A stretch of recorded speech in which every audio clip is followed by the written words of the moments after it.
ये आकाशवाणी है। प्रस्तुत है कार्यक्रम सुर्खियों में।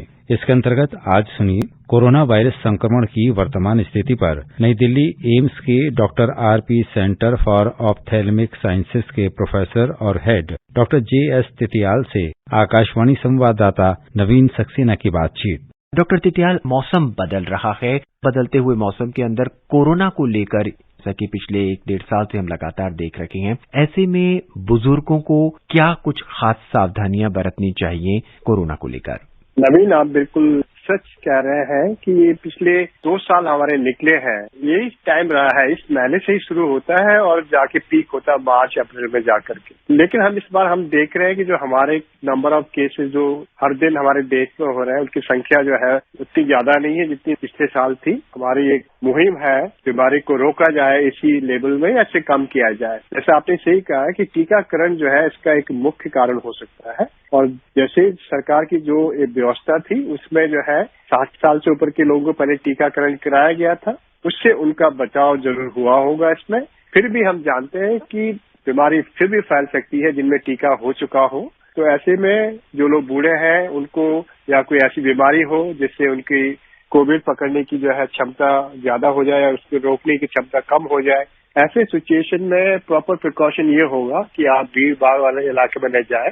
यदि आपको कोई बीमारी है तो उसको ठीक से कंट्रोल में रखिए और ये जरूर रखें कि घर में मेहमान जब आते हैं तो वो भी जो है मास्क लगा के आए, क्योंकि पता नहीं किसको बीमारी हो। क्योंकि बड़े सारे लोग एसिम्प्टोमेटिक होते हैं, उनमें सिम्टम्स होते ही नहीं है और बीमारी फैला सकते हैं। और एसिम्प्टोमेटिक लोग जो है ज्यादा होते हैं जिनको वैक्सीन लगा हुआ हो, तो उनको तो खुद की बीमारी बहुत कम होती है लेकिन वो बीमारी फिर भी फैला सकते हैं। तो इसलिए जो है प्रिकॉशन अभी भी रखना जरूरी है। यदि आपको वैक्सीन लगा हो 2 डोज या जो आपसे मिलने आ रहे हो उनको भी वैक्सीन लगा हो, तब भी खतरा बन सकता है।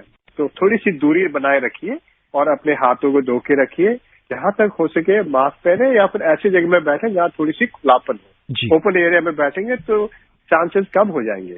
डॉक्टर, कहा जाता है और ये प्रूवन भी है कि एरोसोल के जरिए कोरोना फैलता है, सांसों के जरिए फैलता है।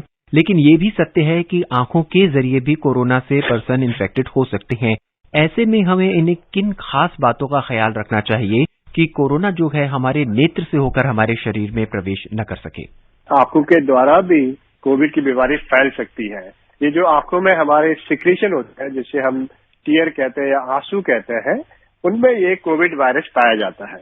जब आदमी को कोविड का इन्फेक्शन हो रहा तो उसमें किसी आदमी को कोविड की बीमारी हो रही हो, खांसी जुकाम हो रहा हो या लंग्स में प्रॉब्लम हो रही हो, साथ में दोनों आंखों में लालीपन आ जाए, कीचड़ आ रहा हो, आंखों में सूजन हो, तो इसमें पता चलता है कि उसकी आंखों में भी बीमारी चल रही है।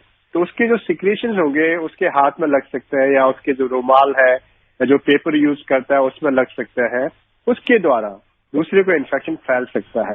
तो ये काफी इम्पोर्टेंट एरिया है जहाँ से बीमारी फैल सकती है। इसलिए हम ये कहते हैं कि अपने हाथों को हमेशा धो के रखिए, किसी से हाथ नहीं मिलाएं। यदि आपको आंखों में लाली आ रही हो तो एक अच्छा सा जो है बड़ा सा गॉगल पहन सकते हैं, चश्मा पहन सकते हैं, जिससे कि ये आपकी आंखों की प्रोटेक्शन हो सकती है, दूसरे को बीमारी भी नहीं फैल सकती है। यदि गलती से आंख में हाथ लग जाता है तो इमीडिएटली हाथों को धो लीजिए, क्योंकि ये वायरल इन्फेक्शन होता है तो उसका कोई एंटीवायरल ट्रीटमेंट नहीं है आंखों में डालने के लिए।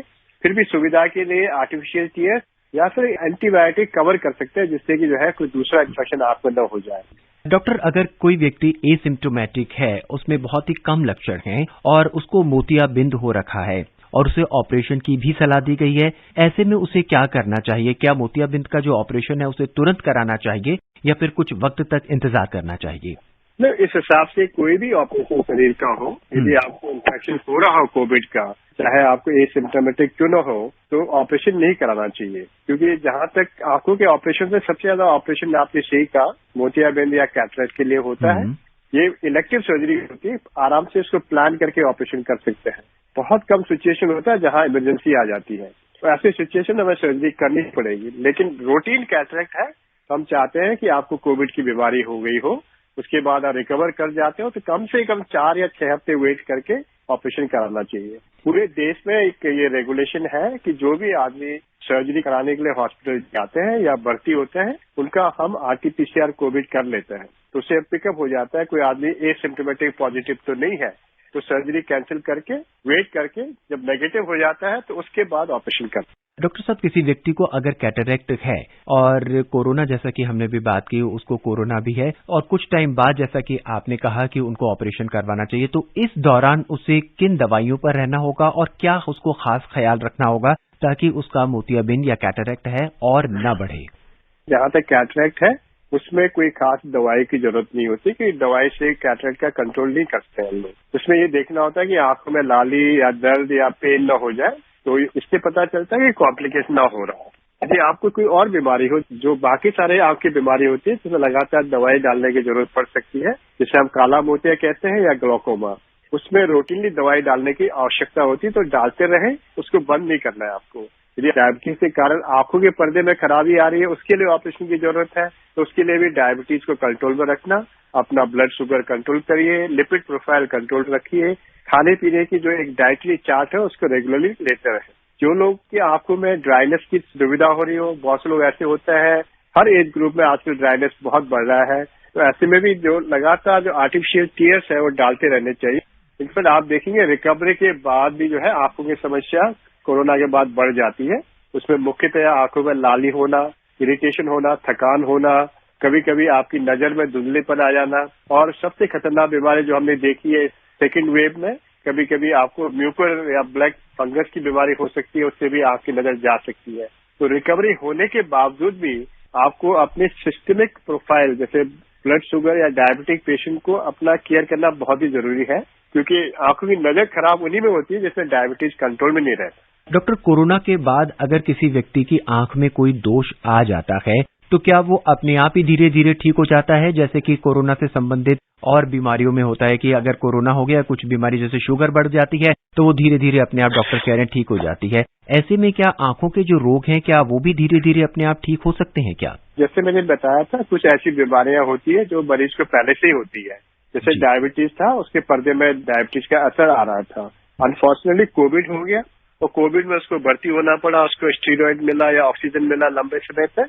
पूरी डायबिटीज का जो असर आंख में तो खराब कर सकता है पूरी आंख को, तो उसकी रिकवरी में टाइम लग सकता है या इलाज करना पड़ सकता है। जिन लोगों को कोई बीमारी नहीं थी और कोरोना के टाइम में उनको प्रॉब्लम आ गई, जैसे आंखों में लाली आना या फिर चश्मे का नंबर चेंज हो जाना या फिर डायबिटीज के कारण पर्दे में असर आ जाना, ऐसे लोगों की बीमारी सही में जल्दी में पकड़ में आ जाए तो उनकी बीमारी ठीक कर सकते हैं और नॉर्मल हो सकते हैं। मरीज ऐसे होते हैं जिनकी आंखों में अचानक सूजन आ जाती है, तो उनकी रिकवरी जल्दी हो जाती है। डॉक्टर, इस दौरान हमने ये भी देखा कि किसी स्वस्थ व्यक्ति को कोरोना हो गया। स्वस्थ से मेरा मतलब है कि उसे आंखों का कोई भी रोग नहीं था। ऐसे में क्या उस व्यक्ति को भी कोरोना के बाद आंखों का कोई रोग हो सकता है क्या?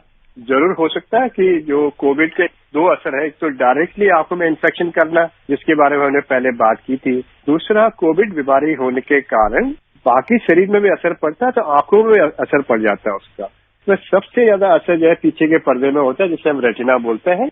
इसमें आंखों में ब्लीडिंग हो सकती है, आंखों में सूजन आ सकता है, पानी बढ़ सकता है आंखों के लेयर में। कभी कभी जो नस होती है जिससे रोशनी दिमाग में जाती है, उस नस में भी सूजन आ सकती है और नस खराब भी हो सकता है, जिससे हम ऑप्टिक नर्व बोलते हैं। ये ऐसी बीमारी जिसमें आपकी विजन या नजर खराब हो सकती है। कुछ बहुत सिंपल होते हैं, जैसे आंखों में पानी आना। ये आप देखेंगे आंखों में जो पानी आता है वो धीरे धीरे नाक में चला जाता है। एक नली होती है जिसके थ्रू नाक में चली जाती है। जब पूरा इन्फ्लेमेशन होता है आंख में, जो आपकी ओरल कैविटी, नाक में, ये म्यूकस मेम्ब्रेन आंख से जुड़ा रहता है, तो कभी कभी आंखों की जो पानी की नलियां बंद हो सकती है, तो लगातार पानी आ सकता है। स्पेशली ओल्ड ग्रुप में बहुत दिक्कत वाली बात हो जाती है बाद में। चलते चलते हम आपसे जानना चाहेंगे कि आप हमारे लिसनर्स को क्या संदेश देना चाहेंगे? सबसे मुख्य चीज जो हम जानते हैं कि वैक्सीनेशन है। वैक्सीनेशन करने से 2 या 3 फायदा है। एक तो आप बीमारी से बच सकते हैं या दूसरे को बीमारी लगने से बचा सकते हैं। डॉक्टर तितियाल, हमसे जुड़ने के लिए बहुत बहुत धन्यवाद। बहुत बहुत धन्यवाद। अभी आप सुन रहे थे कोरोना वायरस संक्रमण की वर्तमान स्थिति पर नई दिल्ली एम्स के doctor RP centre for ophthalmic sciences के प्रोफेसर और हेड डॉक्टर जेएस तितियाल से आकाशवाणी संवाददाता नवीन सक्सेना की बातचीत। ये कार्यक्रम आकाशवाणी के समाचार सेवा प्रभाग द्वारा प्रस्तुत किया गया। इसे आप हमारे mobile app news on AIR और YouTube channel news on AIR official पर भी सुन सकते हैं। इस कार्यक्रम के संबंध में अपनी प्रतिक्रिया आप हमें ईमेल कर सकते हैं। पता है airnsttalks@gmail.com। ये कार्यक्रम फिर से सुनने के लिए लॉग ऑन करें हमारी वेबसाइट newsonair.nic.in।